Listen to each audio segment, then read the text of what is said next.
This is a 200-mile review of the ASICS Metaspeed Edge Paris. Last year, ASICS had twins, the Metaspeed Edge Paris, the Metaspeed Sky Paris. They look like they're identical, however, they are fraternal. Yes, like that movie with Arnold Schwarzenegger and Danny DeVito, it's like that. Yeah, one of these is an Arnold, the other's a Danny DeVito, and I want to talk about it, so let's get to it.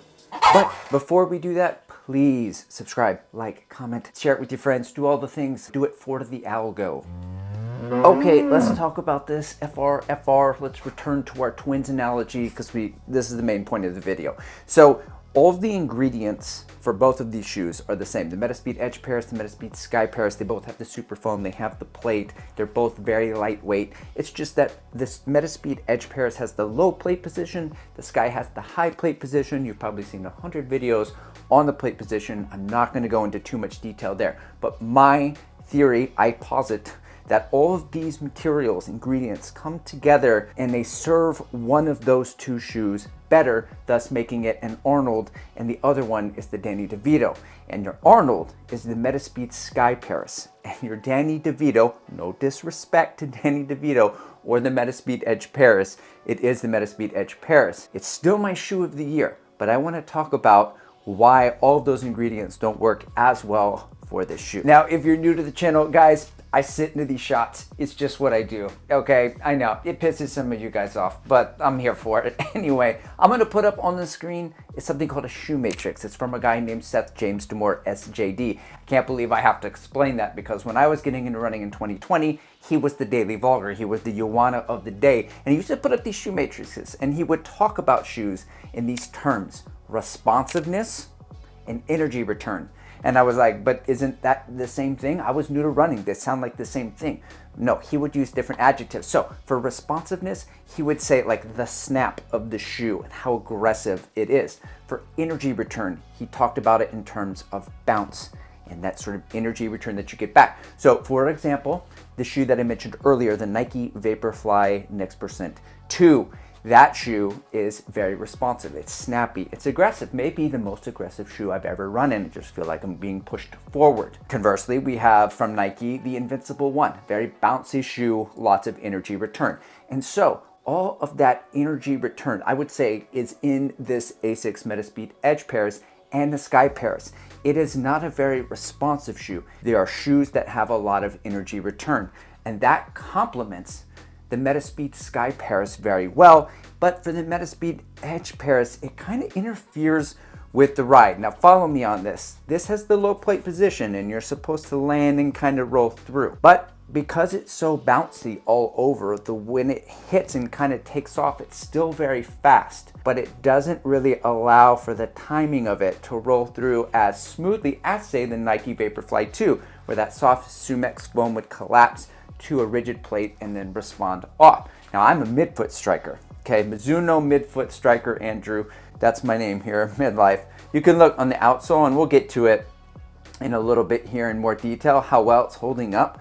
But even when I land midfoot, I'm getting the bounce back, and I'm really liking that, especially as I tap down at faster paces. This is a very, very fast shoe, but it's still not quite as aggressive as the original Metaspeed Sky Paris, which was a low plate position, but had a much more rigid plate. And this is gonna bring me to my second main point, my second big epiphany that I had between mile 100 to mile 200. Now, I'm gonna sidestep to other racing shoes like the Alphafly 3. How does this compare to the Wave Rebellion Pro 2? From Puma, the Fast Storm Nitro Elite version 2. Those shoes are more aggressive than this shoe. This shoe, the Metaspeed Edge Paris, is like a diet super shoe. Now, I don't know if they made it with stevia. They might have, because this thing is the lightest shoe in the game. But think about that.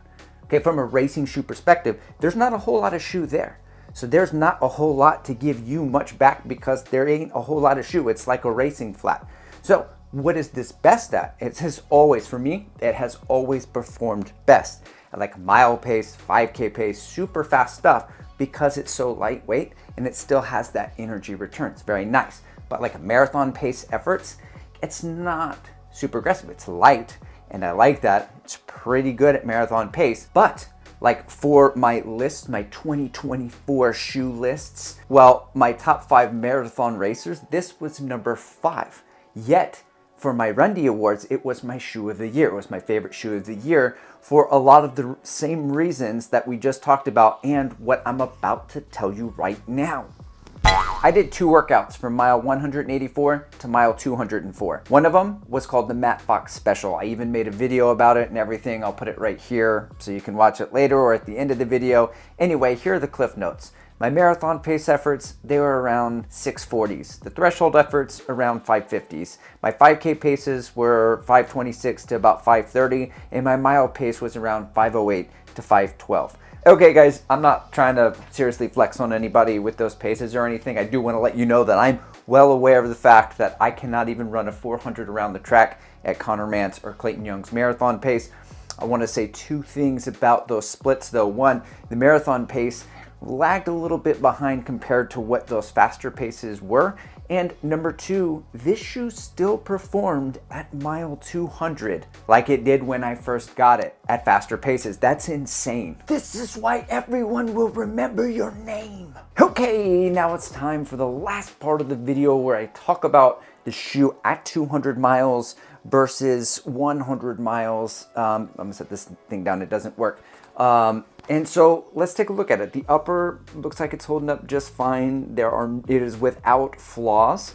The outsole, probably the most impressive at 200 miles of just about any shoe that I've worn. I was kind of worried about it. You see the heel here. Now, I am a midfoot striker, as I said earlier. Mizuno Midfoot Andrew, it's my nickname, but it's holding up well. In this whole video, my last point was that this shoe still slaps at 200 miles. So my last point, my third epiphany about the shoe is that super shoes, the conversation with super shoes for so long has been how much you can get out of it before it turns into a training shoe. Oh, you can run 100 miles and then the super is gone from the super shoe and now you can just kind of train in it and it's good for that, but it's lost its pep. This shoe clearly has not. The technology in 2024 is now caught up to where, at least for me, I was PRing my 5Ks and going fast in this shoe. So, in conclusion, the shoe's got no quit. My Danny DeVito.